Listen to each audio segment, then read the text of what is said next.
ছোটবেলা থেকে চানাচুর বলতে আমার একটাই পছন্দ, মুখরোচক, স্বাদে স্বাস্থ্যে। ভালো খান, সুস্থ থাকুন। মুখরোচক, ভালোবাসার ৭৫ বছর। এমনিতে রাই আর অনির্বাণের জীবনের নানান রহস্য তো আপনারা দেখছেন, কখন কে অভিমানে আছে, কে কার মান ভাঙাচ্ছে, সবটা নিয়ে। তবে এই মুহূর্তে শুধু অনির্বাণ রয়েছে, মানে সুমনদা রয়েছে রাই ফ্লোরে, আমরা পরে পাবো তাকে। তবে সুমনদাকে আমরা যেটা বলেছি যে আজকে ব্যাগে দেখবো, মানে প্রত্যেকদিন শুটিং আসার সময় কি কি নিয়ে আসছে ব্যাগে, সেটাই আজকে দেখার। মানে তারপরে এই ব্যাগটা গুছিয়ে আবার বাড়ি ফিরে যাওয়া হয়। তো কি কি থাকে তোমার ব্যাগে আগে সেটা একটু দেখে নিই। ওই যে একটা ম্যাচিং একটা নীল শুট আর একটা নীল রঙের ব্যাগও আছে সাথে। এটাতে তো এই টিফিন এগুলো ছিল এটাতে। হ্যাঁ, এই পেয়ারা আজ খাবে না? আচ্ছা, এটা খাওনি? না, এটা খাইনি, এটা পরে খাবো। মোসাম্বি আছে, খাবে? আচ্ছা, এই আর কি ফল টল আছে, এই সব আছে এখানে, ঠিক আছে।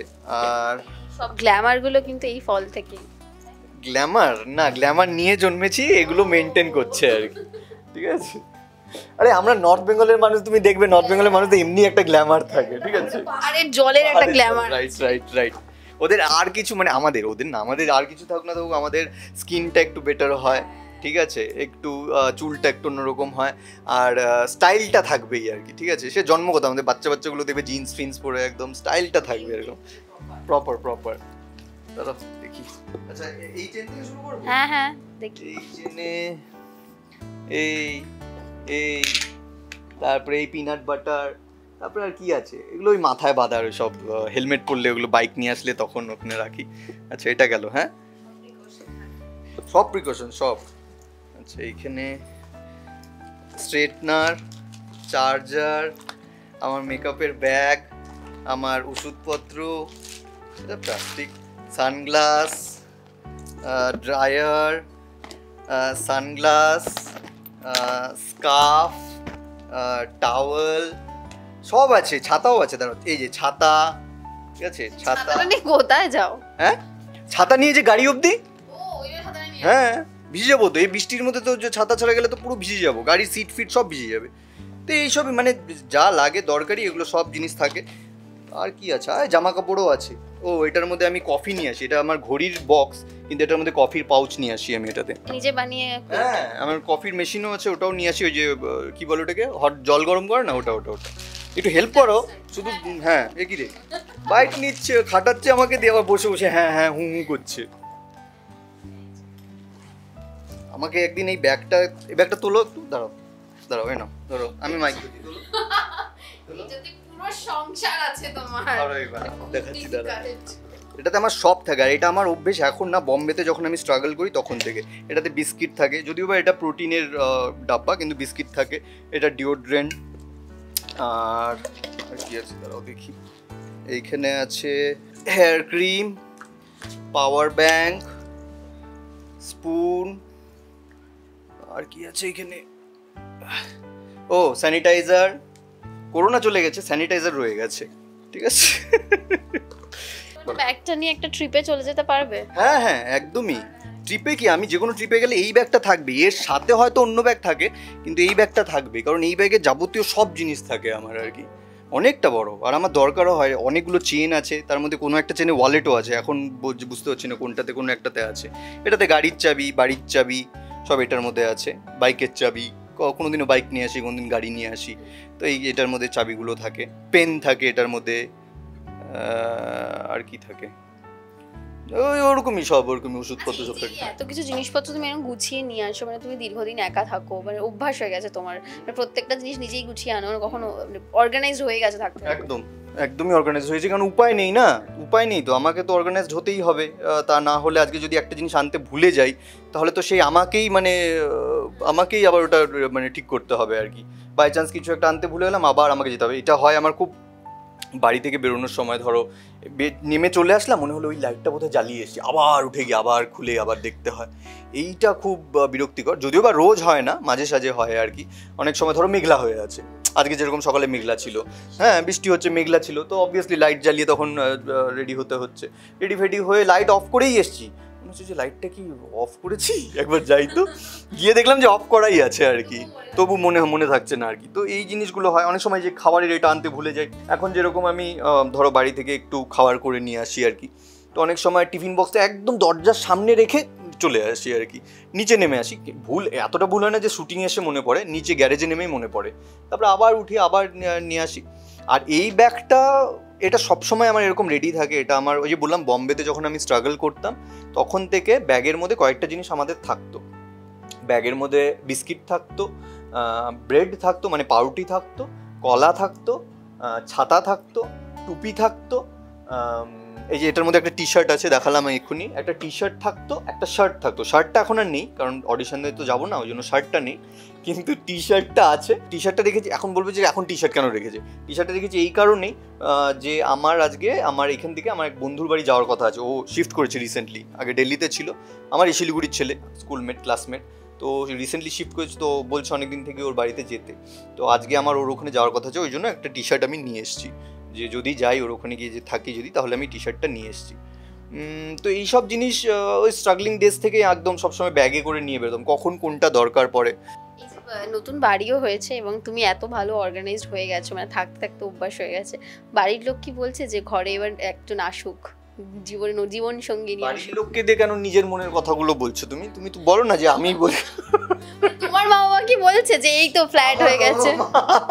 আর কত বাবা মা আর বলারও, বাবা মারও বয়স, হ্যাঁ বাবা মা আর কিছু বলে না, বাবা মাও ছেড়ে দিয়েছে ঈশ্বরের নামে, আমিও ছেড়ে দিয়েছি ঈশ্বরের নামে। হ্যাঁ তোমাদের প্রশ্ন থাকতেই পারে, তোমরা ঈশ্বরের নামে তুমি ছেড়ো না, প্রচুর মেয়ে আছে, ঈশ্বরের নামে ছাড়লে হবে না। আরে ওটাই তো মানে ওটাই তো কথা না, যে বলে না যে একটা গোটা সমুদ্র আমার সামনে আছে তাও এক গ্লাস জল খেতে পারছি না আর কি, এরকম টাইপের ব্যাপার। ঠিক আছে, তো মানে এত মেয়ে আছে তবু একজনকে পছন্দ করতে পারছো না, হচ্ছে না আর কি। আরে মানে দেখো, প্রেম ভালোবাসার হয়তো হয়, কিন্তু মানে বিয়েটার জন্য ওয়ার্ক করছে না আর কি, বুঝতে পেরেছো? তো এইবার আমি একটা জিনিস ভেবেছি যে হয়তো এটা ইচ্ছে করেই ঈশ্বর করছে, কারণ মোটামুটি টলিউড ইন্ডাস্ট্রিজে, এই টলিউড ইন্ডাস্ট্রিতে, এই ইন্ডাস্ট্রিতে বেশিরভাগই সব বিয়ে হয়ে গেছে আর কি, যারা ভালো ভালো সিনিয়র যারা আমাদের জেনারেশনে যারা আছে সবারই বিয়ে হয়ে গেছে। তো ওই জন্য একজনকে ঈশ্বর চাইছে যে একজন ব্যাচেলার থাকুক। আরে সালমান খান সব ইন্ডাস্ট্রিতে একজন করে থাকে, ঠিক আছে? সালমান খান আছে ওখানে, এখানে আমি বলছি না আমি সালমান খানের মতন ওরকম না, কিন্তু বলছি যে এরকম হ্যাঁ অপশন আর কি, তো ওরকম থাকে আর কি। হয় না অনেক মেয়ে ধরো ম্যারিড কোনো অ্যাক্টরের উপরে ক্রাশ খেতে চায় না বা পছন্দ করে না, ঠিক আছে, তো তাদের জন্য ব্যাচেলার থাকা ভালো। ক্রাশ খাবে, প্রেম করবে, তবুও সুমনদা এক্ষুনি বিয়ে করবে না ভাই? না এক্ষুনি আমি তোমাদের মন ভাঙতে চাই না, যারা আমার ফ্যান্সরা তো যারা আছো, আমি তোমাদের মন ভাঙতে চাই না, কারণ আমি জানি যে তোমরা আমাকে এইভাবেই পছন্দ করছো, এইভাবেই ভালোবাসছো, তার জন্যই হয়তো আমার একটার পর একটা কাজ সাকসেসফুল হচ্ছে, কারণ অবভিয়াসলি ফ্যান্সরা ভিউয়ার্সরা দেখে বলেই না কাজগুলো সাকসেসফুল হয়। তো সেই জায়গায় কোথাও একটু আমারও একটু ভয় লাগে যে বিয়ে করার পর যদি বাই চান্স দেখলাম যে তখন